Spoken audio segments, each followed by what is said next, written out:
안녕하세요. 닥터25의 응급학과 전문의들입니다. 안녕.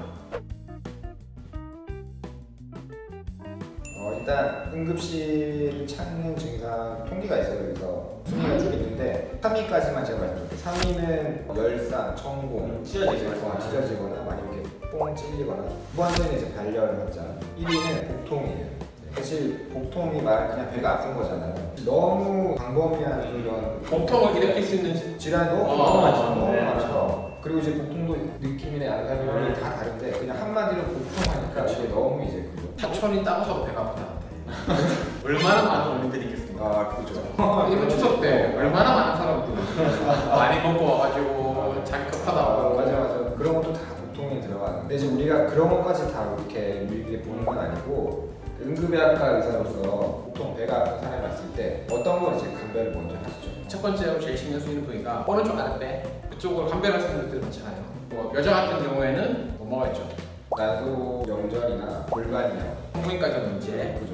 요로열서, 냉장염. 이것도 이제 소장과 대장이 만나는 회맹 부위가 있는데 그쪽에 장염 되게 잘 생기거든요. 그것도 이제 한 가지 원인이 될 수가 있어요. 근데 항상 응급실에 오면은 배를 눌러볼 거예요, 의사들이. 꾹 눌러봐가지고 아프다고 그러면 이상한데? 검사 좀 해보시죠. 이렇게 들어가거든요. 물론 그게 세게 들면 아파요. 세게 눌려서 아픈 거랑 좀 반응 때문에 아픈 거랑 좀 다르거든요. 배가 아픈 상황 중에서 우리가 놓쳤을 때 환자한테 얼마나 안 좋은 영향을 줄 수 있느냐. 근데 결국 이제 수술이 필요한데 이런 건 이제 빨리 우리가 이제 진단해주고 치료를 해주는 환자한테 좋으니까 결국 이제 이런 걸 찾기 위해서 보통 이제 검사를 바로 진행을 하죠. 젊은 분들 같은 경우 오른쪽 아랫배가 아프면은 맹장염 강조를 해야 되는데 피검사 해봤자 어차피 알 수 없다. 염증 수치 있어봤자 뭐 찍어봐야지 결과 하는 거니까 CT를 찍자고 이렇게 말하고, 그리고 어린이들 몸무게 작게 나가는 어린이들은 초음파를 해볼 수 있는데 저는 이 초음파도 별로 신뢰를 하진 않아요. 대부분 소장에서 대장으로 넘어가는 그 회행 부위의 염증을 잡아놓고 맹장에다 이렇게 잡아놓으시는 경우가 굉장히 많거든요. 오줌 부위를 봐서 웬만하면 CT를 찍자고. 맞아요. 근데 이제 맹장이 염증 소견이 있고 부어 있고 맹장만 딱 놓고 보면은 맹장염 볼 수 있지만, 중요한 건 이게 이제 다른 장도 같이 부어서 맹장도 같이 부은 건지 아니면 맹장만 이렇게 부은 맹장염인지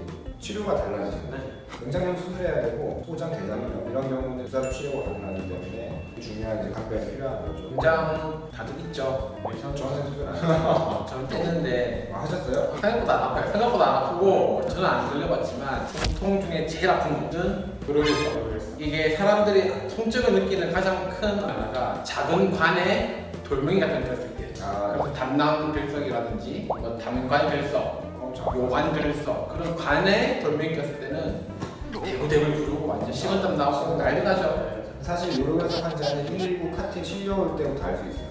식은땀 뻘뻘 흘리고 소리 지르고 옆구리 자꾸 이렇게 팔고. 물론 이제 돌이 작으면 그 정도까지는 아니지만 큰 돌이 이렇게 있으면 나도 알죠. 근데 사실 요로열석은 통증에 비해서는 그 위중한 질환이 아니죠.